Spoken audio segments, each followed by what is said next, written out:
Hello, friends. This is Larry with Rides Done Right, and this is the Salem Roadster Show. His car was already built by Strictly Street Rods. He got wiped out in the four-way stop.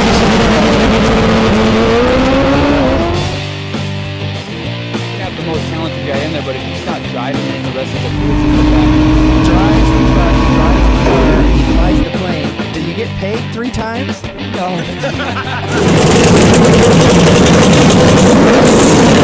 This show, top 5 in America.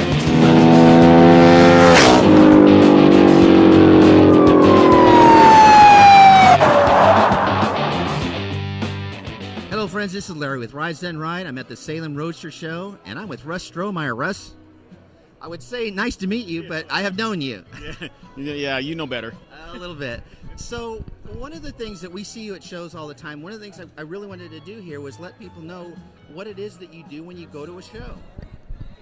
Well, try and please everyone, which isn't always easy.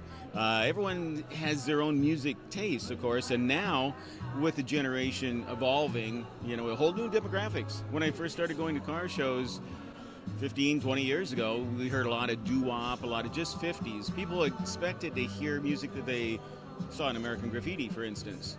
And after a few years of that, and I was getting tired of just that. I love the music, but I also like music that I grew up with, later 60s, 70s, even some early 80s.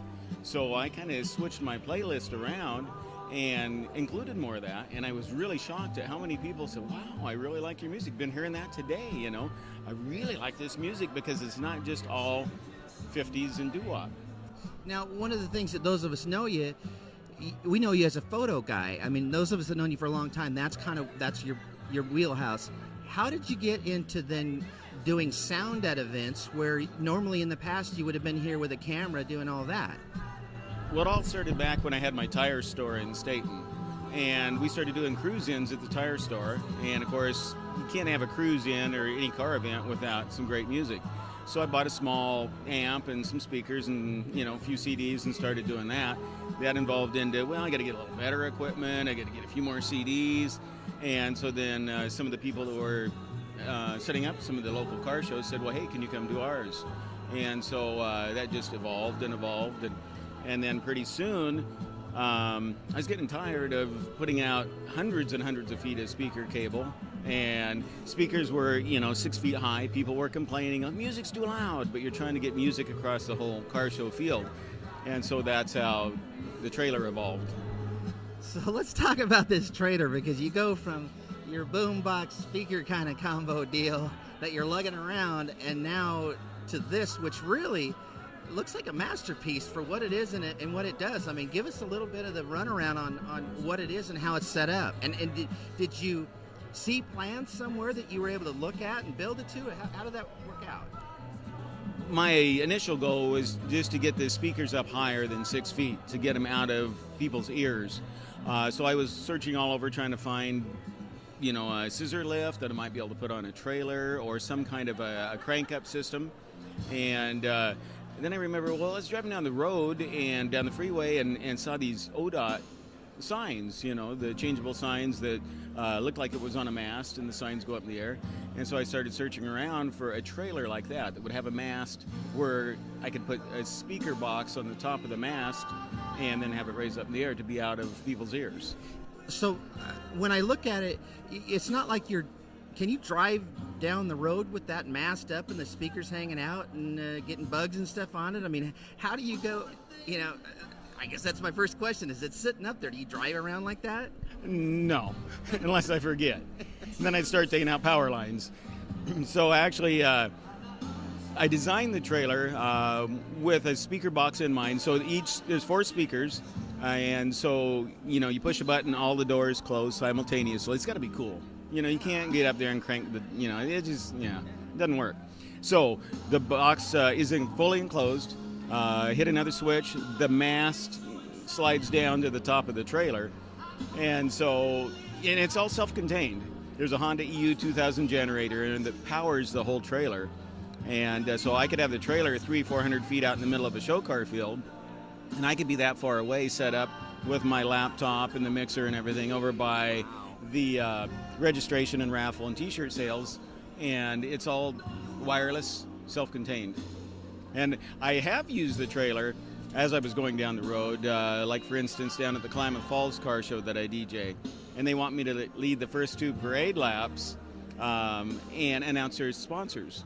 So the mast is in the lower position, but the speaker box doors are open, and I'm in the tow rig announcing who all the sponsors are as we do the first 2 laps of the parade. And so it gives them a little extra plug. It's something different. And, I've used it for some parades and things, so I can play the music and actually go through the parades. About how many events do you guys do a year? Over 30, anywhere from Portland down to Klamath Falls. 30 events a year, and this isn't like your main job.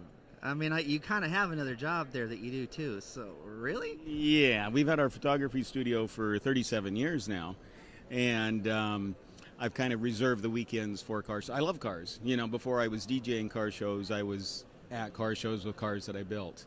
And so it's a love, and you got to really enjoy what you do, as you know.